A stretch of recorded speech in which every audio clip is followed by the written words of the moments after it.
This is Brian with the Collector Report. Today I'm going to be reviewing a self-published fantasy book called The Contractor by Andrew Ball. It was released 6 years ago, and the second book was finally released this year in 2020. And I think at this time of this review, the third book is like halfway done or a little more than halfway done. So I thought it was high time we got a review out there on the internet for everyone to see, because I really liked this book. It was fun, it was entertaining, it comes at fantasy from another direction and combines magic along with high tech and spaceships and aliens invading Earth, and it was just a super entertaining book to read, and I really appreciated that, right? Because it can't be grimdark tales all the time. Like sometimes you just want to read something that's going to entertain you, that you're going to have fun with, and that's kind of going to give you that escapism that I think sometimes we all want and need. So this book is a Gamelit type book. If you don't know what Gamelit is, subscribe to the channel, like the video. Next week I'm going to be releasing another video explaining kind of what this subgenre of fantasy is. But getting back to this book, it's about a boy named Daniel who's a senior in high school. He has a spark of magic but doesn't know it. But this allows a member of an alien race called the Clyde to approach him and say, if you enter into this contract with me, I'll give you a vampiric enchantment. And this enchantment allows Daniel to gain power every time he kills something. And that's kind of where the Gamelit aspect of it comes into it, right? So he gains experience every time he kills something and gains levels or grows more and more powerful, learns, and well, he's self-taught, but he learns these different abilities and stuff. But it's a contract, so it's a two-way street. So he gets the enchantment, but he has to fight this alien race called the Vorid, who are invading Earth and who are at war with the Clyde. So the Vorid release these invisible slugs, or at least invisible to normal people, slugs that attach to people, and it allows them to extract their souls. So once a month these extractors go out and extract the souls, and they use those souls to gain magical power, much like Daniel does with this vampiric enchantment, and the Vorid use something similar to empower them, empower their leaders. And the book goes into the reasons why the Vorid believe this is necessary and why they're doing it. But it's a little bit like the anime Shakugan no Shana. I'm not sure if I pronounced that right, but after people have their souls extracted, they slowly vanish. Like they're left with a little bit of magic that creates a shell that interacts with people until they eventually vanish and people lose their memories of them.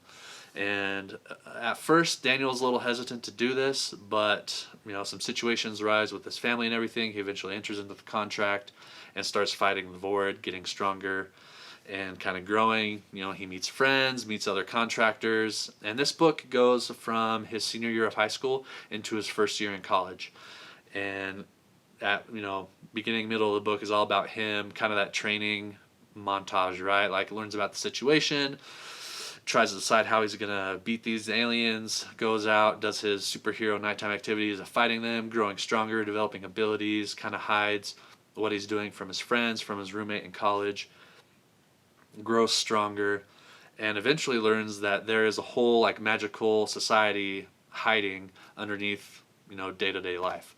And these people do not like the contractors. They don't like vampiric enchantments because humans also have knowledge of this, or the magical societies have, and some of the worst atrocities in history have been perpetuated by or performed by people who have been using vampiric enchantments to grow stronger. And so even though the Vorid are invading and people with magic can see these slugs and they're fighting the extractors trying to stop them, they still don't want people using this vampiric enchantment because of what's happened in the past, and they're afraid of what will happen as they fight these stronger and stronger enemies. Because the Vorid have ranks. There's like the spawn, the little slug things, there's the extractors, there's overlords, there's princes, there's the king, the supreme leader, whatever you want to call him. And so they're afraid as these contractors fight the Vorid that they're going to become too strong and just kind of release chaos on the Earth, even though we're being invaded by aliens, or the Earth is, right? So the characterization is really well done. Daniel's kind of that typical teenage superhero that's just fighting for his family, fighting for his friends, trying to figure things out. It's very this is more of like a lighthearted kind of summer blockbuster action story, but at the same time there are some very serious moments and some pretty serious consequences, because it's not like the typical Western story where good guy wins, bad guy loses, no one dies. Like there's some pretty sad moments and some pretty serious consequences towards the end of the book. And the book ends, there's kind of like this big, cataclysmic confrontation, and it's a question on whether things can be hidden. Because Magic Society is all about keeping things hidden, kind of preserving themselves at the cost of the normal people, and trying to keep everything on the down low as much as they can. Where Daniel kind of wants to fight, wants to do everything he can, but so as he's fighting the Vord, he also comes into conflict with the Magic Society quite often.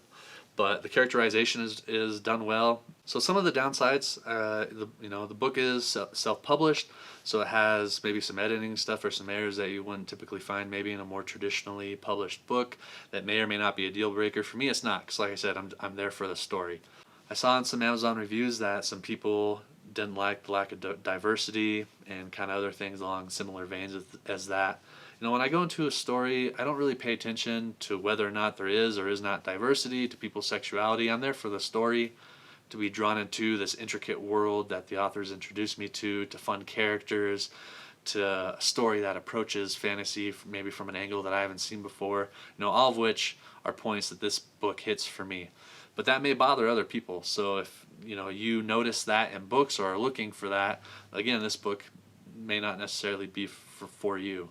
But on the other hand, if you are looking for an entertaining, lighthearted book with some serious tones that approaches fantasy at an angle that you've never read before, combining magic and science fiction in an entertaining story that ends in kind of an explosive moment, then this book is definitely up your alley.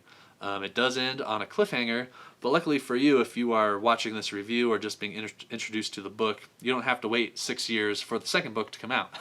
So you're in luck. I definitely recommend this book. Let me know if you've read it, what you've thought about it. Let me know what your thoughts are on the Gamelit subgenre. Look for that video to come out next week. Subscribe. There's some great stuff coming out, and I'll see you next time.